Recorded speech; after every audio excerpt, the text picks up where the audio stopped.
Hello, எங்க இருக்க? 2 நாளைக்கு உன்னை கால் பண்ற, என்ன ஆச்சு உனக்கு? நீ எதுவும் பேச வேணாம், நேரா காஃபி ஷாப்புக்கு வா. என்ன ஆச்சு உனக்கு? ஏன் எதுவுமே பேசாம இருக்க? ஏதாச்சும் பிரச்சனை இருந்தா சொல்லு. உனக்கே தெரியும்ல, எனக்கு எம்பிபிஎஸ் அப்ராட் போய் படிக்கணும்னு ஆசை. பட் எப்படி ஜாயின் பண்ணணும்னு தெரியல. இதான் உன் பிரச்சனையா? இதுக்கு என்கிட்ட ஒரு சொல்யூஷன் இருக்கு. என் ஃப்ரெண்டை கூப்பிடுறேன்.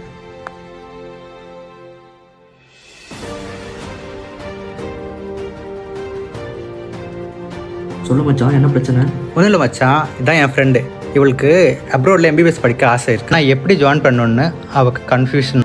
அதுக்கு ஒரு சொல்யூஷன் சொல்லு. அவ்வளோதானே, இதுக்கு என்கிட்ட ஒரு சொல்யூஷன் இருக்குது, நம்ம அதை பண்ணலாம். ஓகேவா?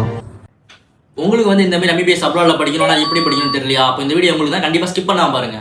ஸோ இவங்களோட நேம் பார்த்தீங்கன்னா எம்பிபிஎஸ் எக்ஸ்பர்ட்ஸ். இவங்க வந்து நமக்கு அப்ராட் டாப் யூனிவர்சிட்டிஸ் அட்மிஷன் வாங்கி கொடுக்குறாங்க. ஸோ அது மட்டும் இல்லாமல் இவங்க கிட்ட எல்லாமே ECFMG அப்ராடான யூனிவர்சிட்டிஸ் தான். ஸ்டார்டிங் ஃபீஸ் வந்து 1.4 லேக்லேருந்து ஸ்டார்ட் பண்ணுறாங்க. நீங்கள் அட்மிஷன் அமௌண்ட்டாக ஃபர்ஸ்ட் 20K பே பண்ணால் போதும். அது மட்டும் இல்லாமல் உங்களுக்கு உங்கள் ஃபர்ஸ்ட் செமஸ்டர்லேருந்து வந்து ட்ரைனிங் ப்ரொவைட் பண்ணுறாங்க. என்ன மாதிரி ட்ரைனிங்னா பார்த்தீங்கன்னா USML அண்ட் FMG ட்ரைனிங் எல்லாமே இவங்களே ப்ரொவைட் பண்ணுறாங்க. நீங்கள் அப்ராட்லேருந்து இந்தியா வந்தீங்கன்னா நெக்ஸ்ட் எக்ஸாம் எழுதணும். அதுக்கான கோச்சிங் அவங்களே கொடுக்குறாங்க. லாஸ்ட் இயர்ல பார்த்தீங்கன்னா FMGல 100% ரிசல்ட் கொடுத்துருக்காங்க. இவங்க கிட்ட அட்டானமிக்கல் மியூசியம், ஹை டெக்னிக்கல் கிளாஸஸும் அவைலபிளாக இருக்கு. Boys girls separate hostel, south Indian food, 24/7 CCTV monitoring, all facilities அவைலபிளாக இருக்கு. நம்ம பேஜ்ல இருந்து ரெஃபர் பண்ணி போனீங்கன்னா ஃபர்ஸ்ட் 50 பேருக்கு ஏர் டிக்கெட்ஸ் ஃப்ரீயாக கொடுக்குறாங்க வித் ஒரு பேரண்ட்ஸ். உங்களோட கான்டாக்ட் நம்பர் வந்து டிஸ்பிளேல ஷோ ஆகும். ஃபர்தர் டீடைல்ஸுக்கு உங்களை கான்டாக்ட் பண்ணுங்க.